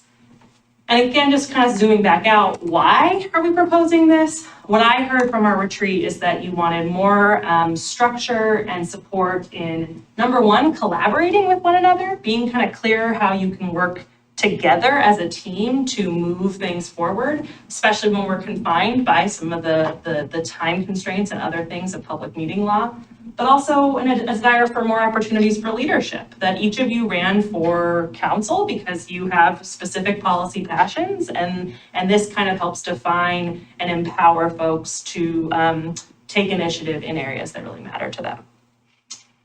I think that a model like this really works if we're all bought in and committed to roles and responsibilities. So I would propose that the policy lane leader or leaders, they are representing the council at formal and informal tables related to that topic. You commit to providing timely reports on work in that area. You commit to gathering feedback on policy questions to make sure the opinion of council is fully and accurately represented. Not to say you can't disagree, but you would always reflect that being your individual opinion as opposed to the opinion of the city council. And that you would help kind of propose the priorities for that policy lane based on council goals and on colleague feedback. And make sure that we're making progress and kind of be the accountable party for moving things forward. For this to work then, of others on council and those on the staff side, we've got to trust lane leaders to do those things. We would connect with lane leaders when asked to weigh in or participate, so you kind of respect the lane leader's authority or agency in that lane. And if a lane leader reaches out to you, you in turn provide your opinion or your response in a timely manner. Okay, so I'm gonna go to the questions I want to discuss and then come back to this and leave this up on the screen. There's a ton to talk about here. I think you've all had a chance to review this though in your packet.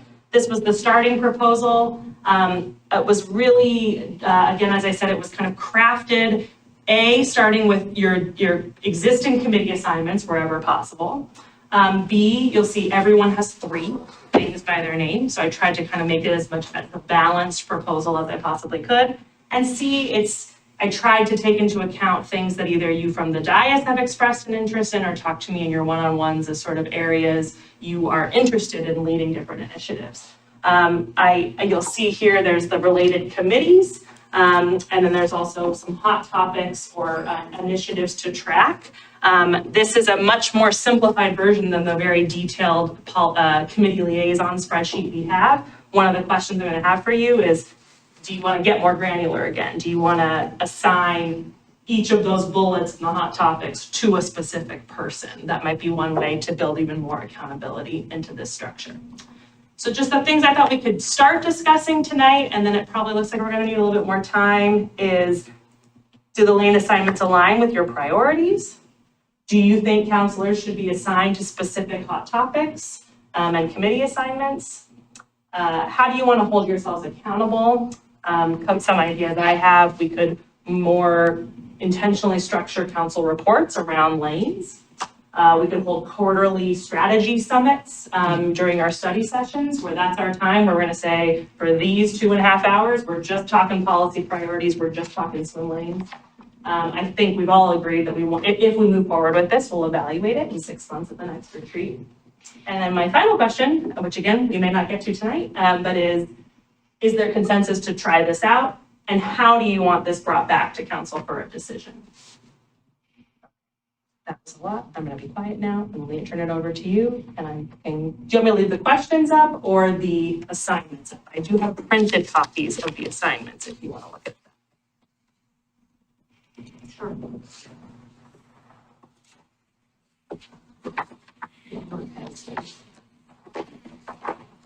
Yes.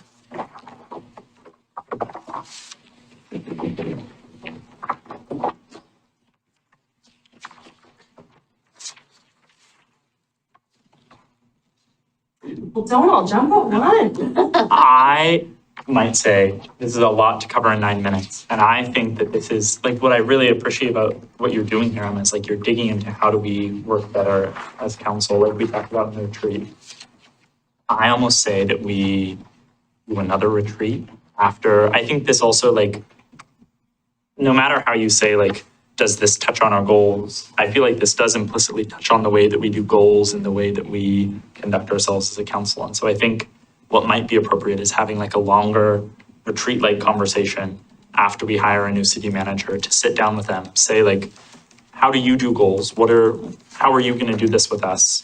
We were talking about this idea of policy lanes. How might this look with you? And have a longer conversation like that. That's at least how I feel like maybe this could go better. Especially because we only left you 7 minutes now.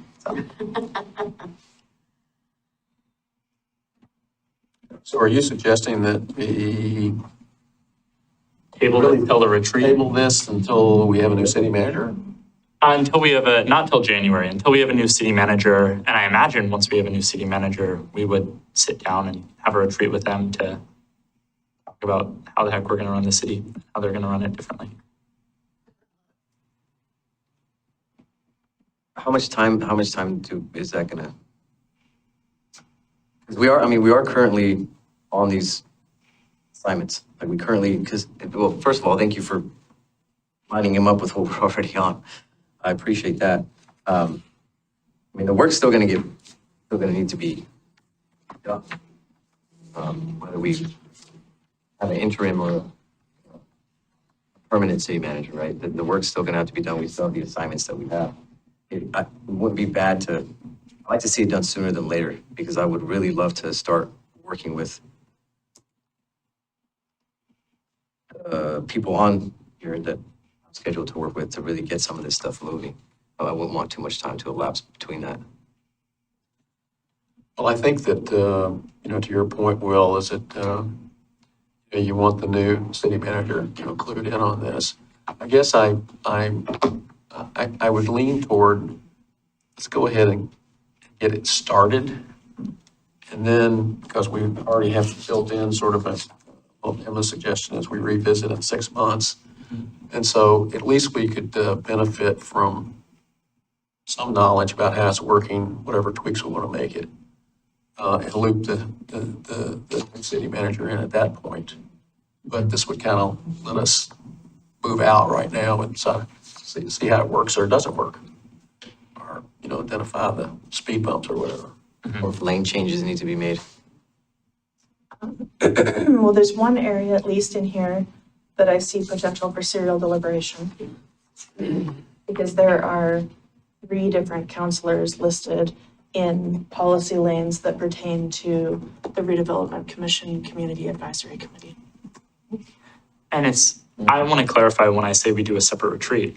Anything after next week, implicitly, we've got a new city manager somewhat identified. And so I imagine by the end of this month, at the start of next month, we take a evening to just dive into the questions that Emma has there.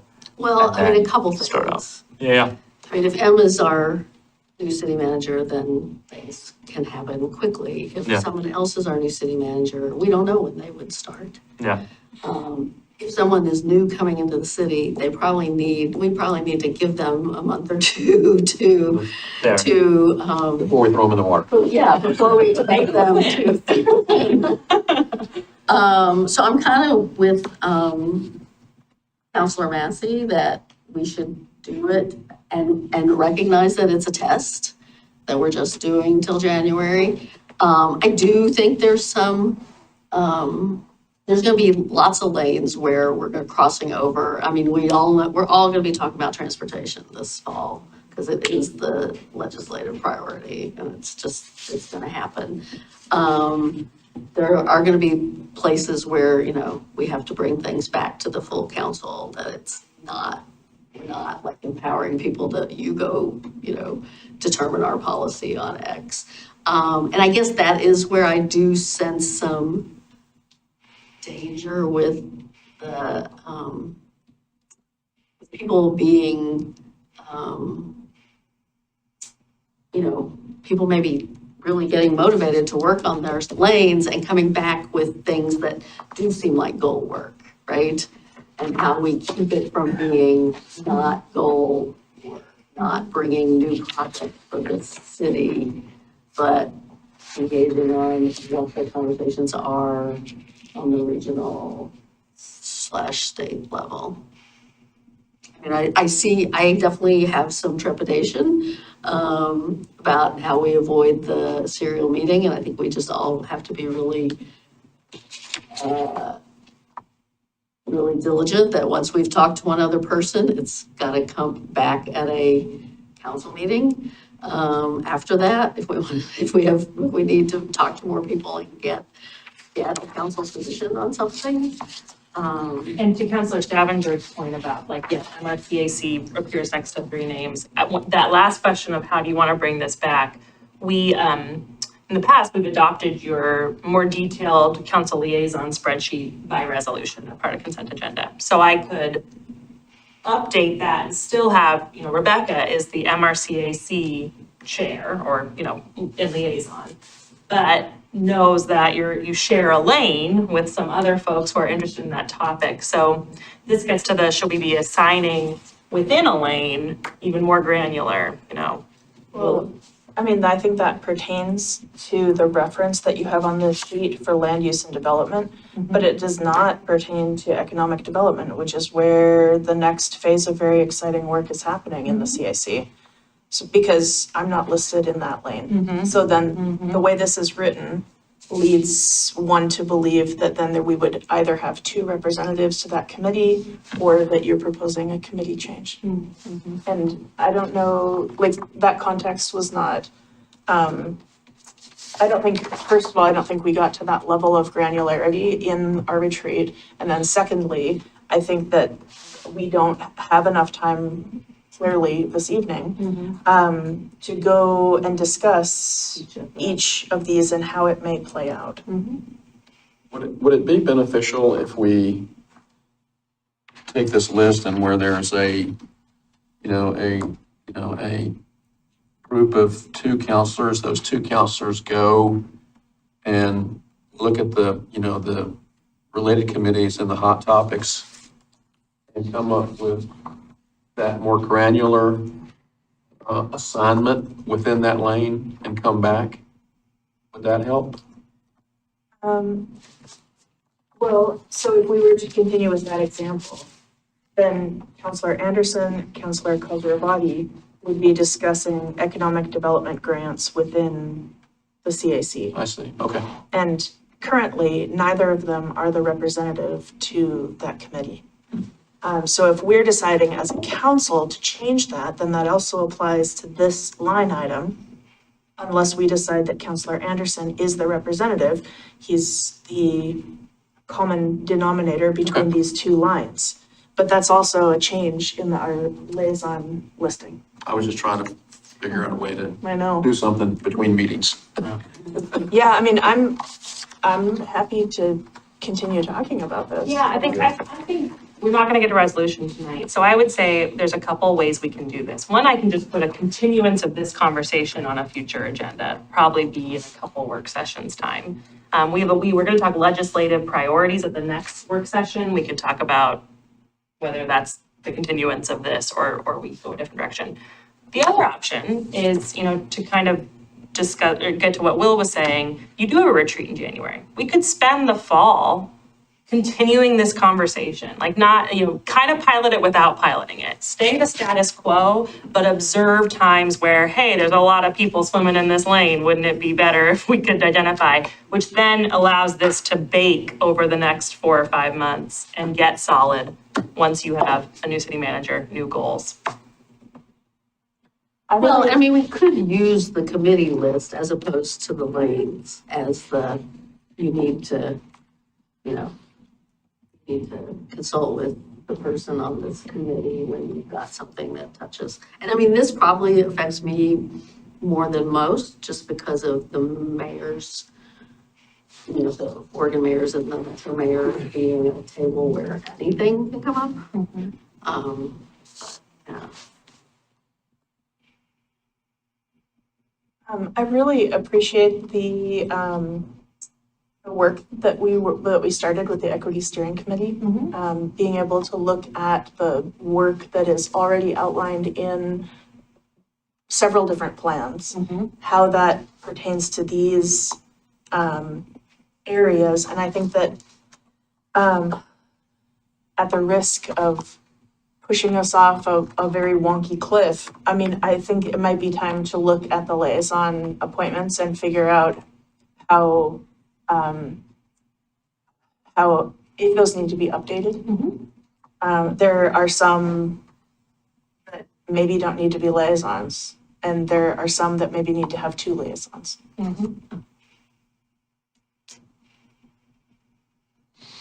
think that's a fair point, whether we do that this fall or whether we wait for January. I mean, I don't feel strongly about, but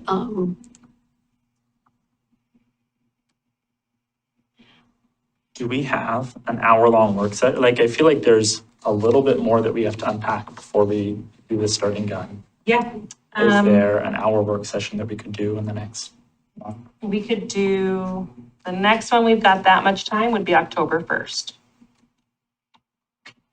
Unless, I mean, yeah, we could repurpose our legislative agenda next time to continue this conversation, if you guys feel like we can. There's definitely a nexus, for sure. Okay.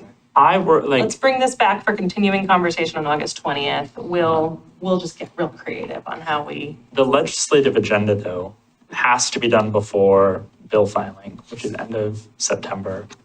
And I feel like, how long do we have an hour for legislative agenda?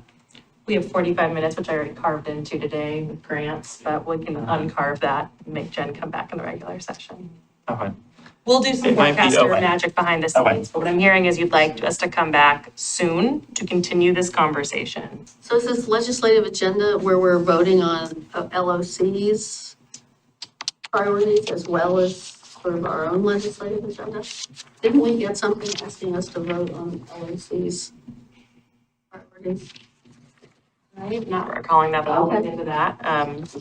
But I think this was again an outcome of the retreat of wanting to have a discussion. Well, I definitely remember that, but I thought, Okay, August 20th for continued discussion. I'll look into the LOC ledge agenda thing, make sure we don't have a deadline when we do that. And I will recirculate the committee assignment spreadsheet. It was attached, I think, with the retreat packet, but I'll recirculate that again so that we can all have that as part of this conversation too. and I will just say, I am attending the childcare. There's a meeting on Thursday, and I sent you guys a report that's gonna be discussed at that meeting on Thursday. Those are Zoom-only meetings. They don't meet in person. I'm of two minds whether it's important for us to be at that table or not. It's not a lot of elected people, it's mostly people in the profession or, who work with people in the profession. But they're doing some interesting stuff. Counselor Heisey and I think Falconer both participated in that at times in the past, and then we had a year where we weren't participating, so I kind of tried to jump into that this year just to see what's going on. But I invite anybody who is passionate about childcare issues to join me on Thursday or have a look at that report and call me. Because I don't feel that I'm necessarily the right person for that, if we do stay on that. I'll probably join you for that. We got a new one on the way. Okay, That's really important. more on the 20th? All right. Thank you. Yeah, thank you. Yep. All right, we are adjourned until 20 minutes. We have pizza. We have pizza. In the kitchen, Nicole? I'm gonna turn you down the temperature. Down, it's perfect. Oh God, I was freezing earlier.